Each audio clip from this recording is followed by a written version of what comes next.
Welcome to another edition of the Hawk Off the Press podcast. I'm your host, Gazette Hawkeyes reporter, John Steppe. I am excited to welcome Gary Mayabb, the associate head coach of Iowa women's wrestling, to the podcast. Gary, thanks for joining me. Oh, thank you very much. Appreciate all your work and your effort and the things that you're making happen. So now about, if I'm doing my math right, a month and a half into the inaugural Iowa women's wrestling season. What's been this month and a half been like as kind of trailblazers in this sport? Well, yeah. I mean, first of all, yeah, Trailblazers for sure, and the Trailblazer duels we had was kind of the middle ground of the first 3 weeks that we started off. And first we took our trip out east and went out and wrestled East Stroudsburg, and great duel, great startup points. And then the very next day, we went back over to Princeton University and wrestled at Princeton Open. Great event, well ran. It was perfect for us. And then after that, we came back home, obviously, and we started our first duel in history at Carver Hawkeye Arena with women's wrestling here. And so very excited times and we were very excited for our women. They'd worked really hard and put in a lot of effort. And then here was one of the things that was coming at them. And so it was awesome. And then the following week went to Mo Valley again, and largest open tournament for women's wrestling, just under 500 athletes, college athletes in a true open setting. So that was really, really good.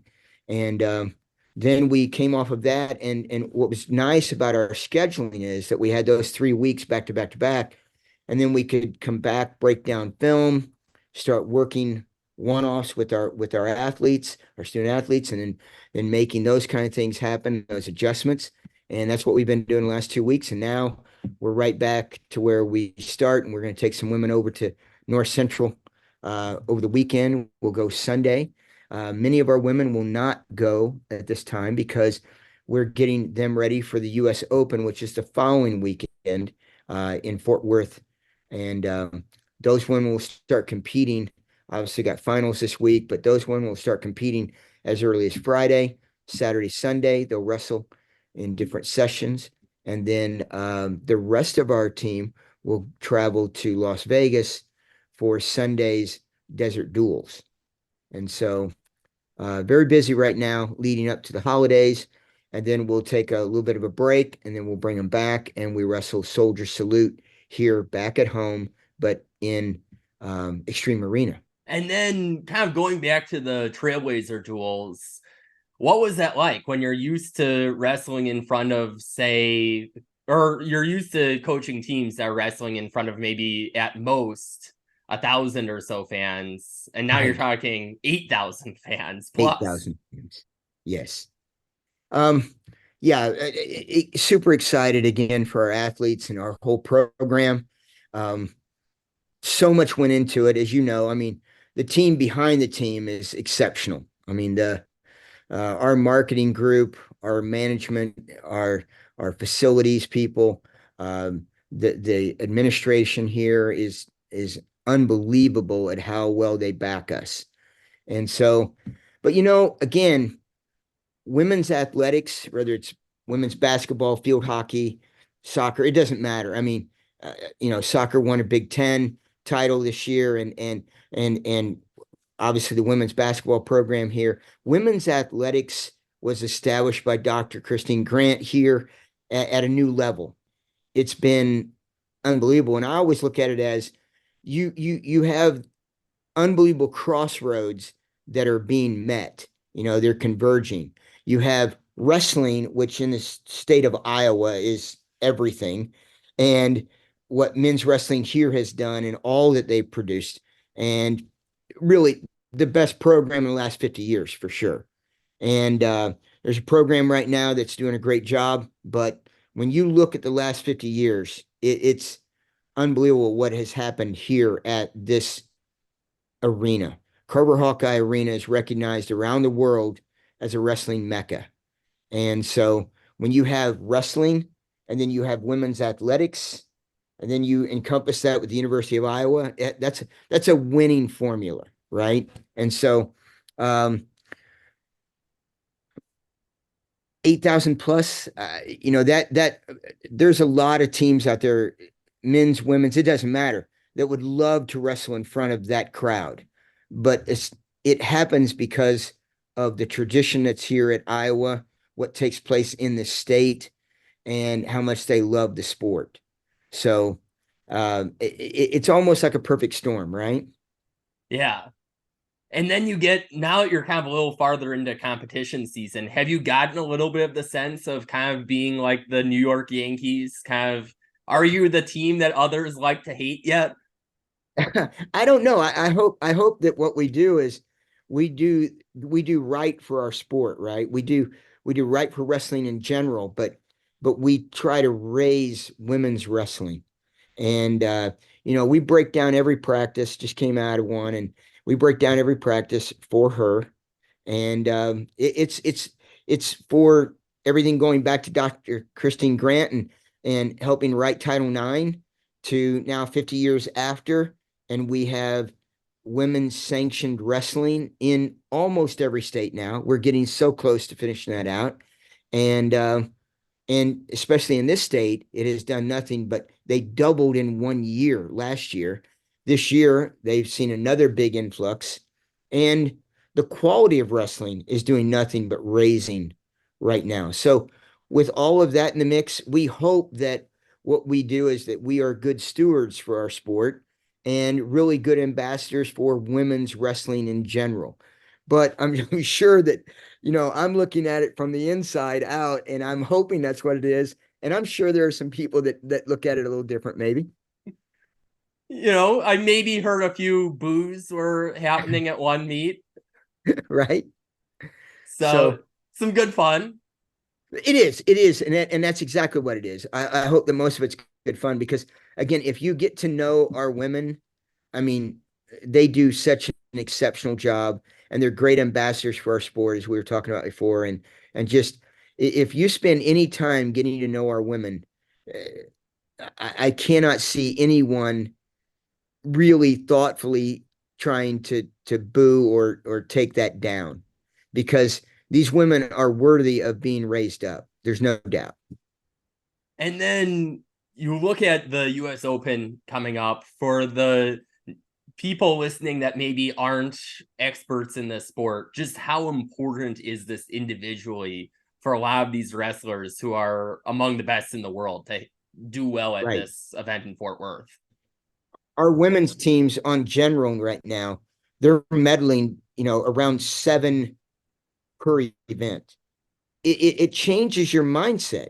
It's no longer, if you're really thinking of a women's wrestler in America cannot say something like, well, I want to make a world team or I want to make an Olympic team.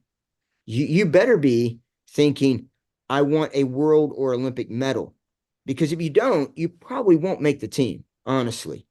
And what some of your listeners might not understand yet is that every fourth year in the last two quads, they've moved the US Open out of the spring and put it in December because it ends up being the first formal stage. Well, Bill Farrell, you could qualify out of that if you want it in this last month. But now it's probably the biggest qualifier that is coming up. The top five positions at the US Open now qualify for the Olympic trials.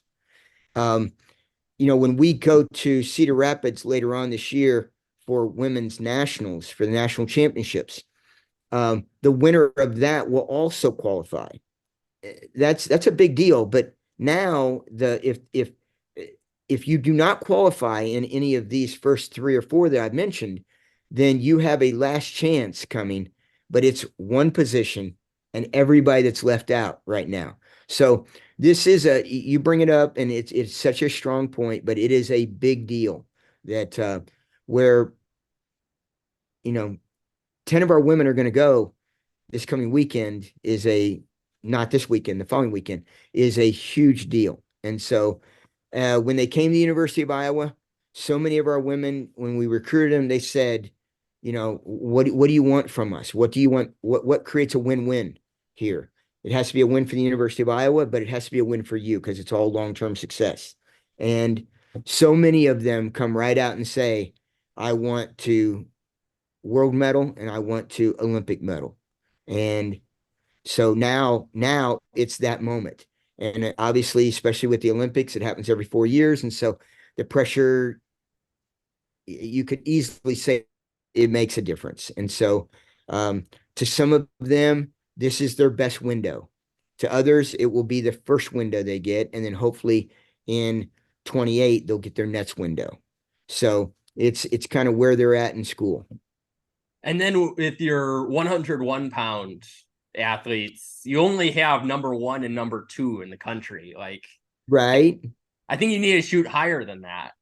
I agree. I agree. And we're fortunate that we have three weights that we have top three in those weights. And so it is exciting, and it's exciting to go into a room every day where that, at 143, you're 1 and 2, at 101, you're 1 and 2. And again, the way we feel about it, it's ranking. And so at the end of the day, we rank on paper, but we wrestle on vinyl. And so the mat that we're going to wrestle on will determine all of that. But to merely think that you have, 4 contested weights here where we have the top women in America and they're both in the same room wearing the same black uniform. And that right there is, you're right. It's something truly special. How much does that kind of create internal competition in practice when you go a while without a tournament, but you have the competition already in the room there? You're right. It brings out so much. I mean, first of all, the competitive nature of them, of our student athletes, is very high. And yet, when you watch practice on a daily basis, you see all kinds of really neat things. People under stress and finding humor all the time, and gratitude and gratefulness. And when you're seeing and hearing that echo every day. Right now, we have a great competitor that's in visiting us, United States multi-time medalist in that, and she's in visiting. And she said it so well yesterday. She said, I'm amazed at how positive this room is all of the time. And she reiterated again today. And so I think that for that reason, I think all of us are grateful. I think we're grateful.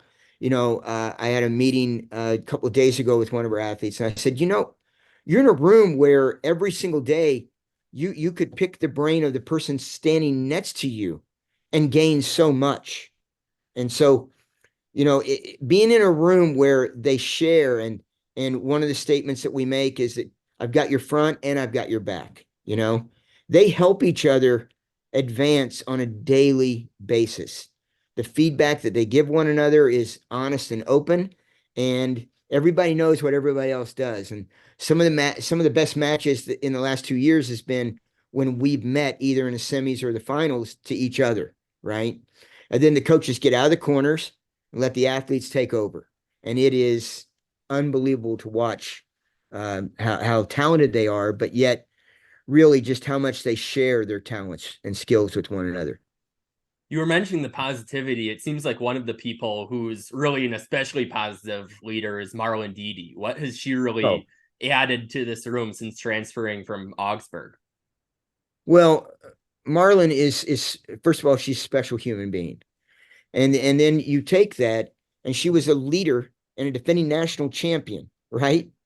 And then she comes to our program and she brings that energy of being a champion, but yet you never hear that out of her. That's not what you hear from her. What you're picking up is what you hear, and that's what we hear on a daily basis.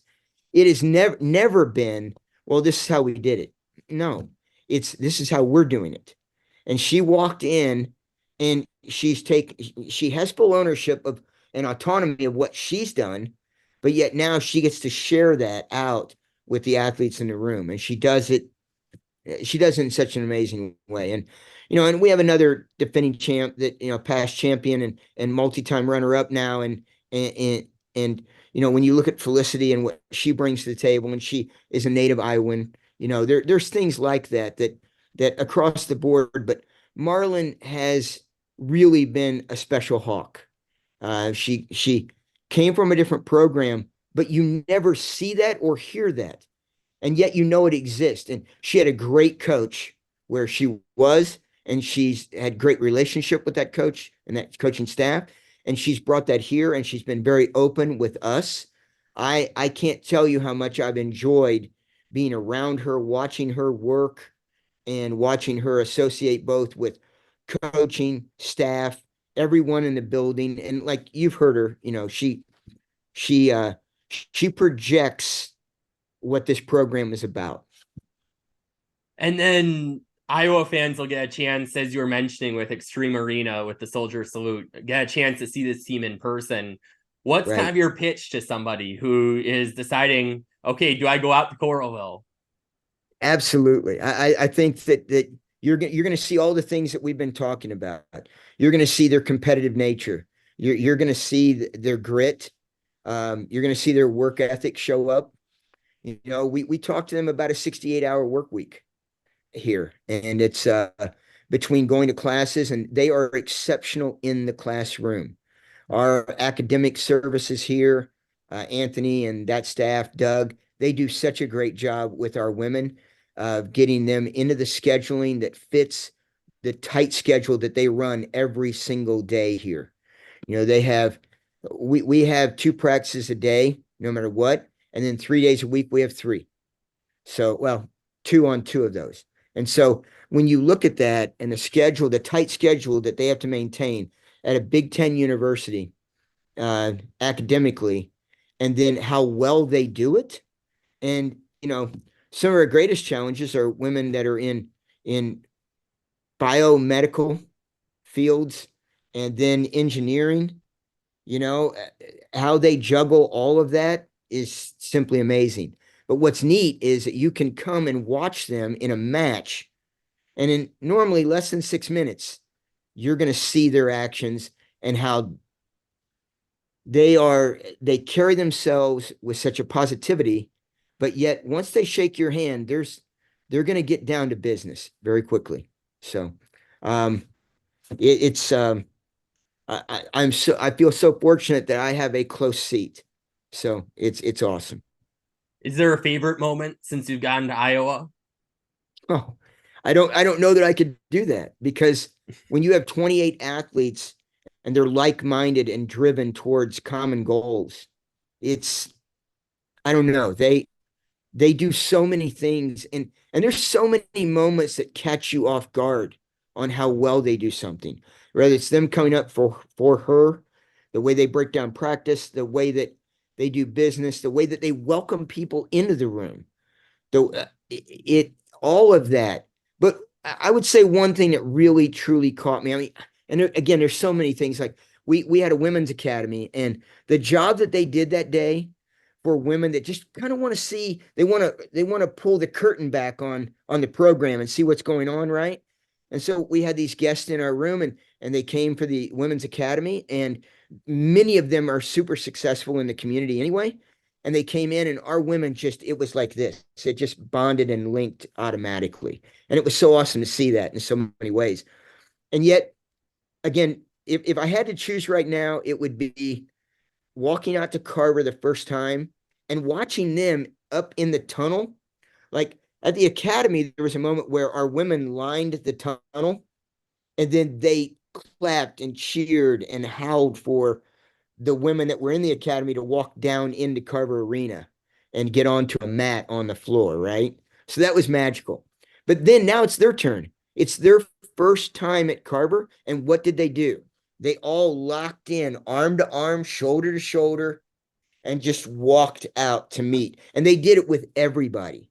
And that certainly wasn't done by our coaching staff. That wasn't anything. It's them and their autonomous ways, but their way of saying we're in this together, and they are constantly focused on the fact that they're all in it together. And them linking arms and walking out like that, absolutely amazing. Well, Gary, thanks for joining me. Well, thank you. We appreciate it in any way that we can. If you have things that are special, you want to share them with others. So we appreciate you holding a medium that allows us to do that. So thank you. Thank you. And thank you, our listeners, for tuning in to another episode. Until next time, we will talk Hawks later.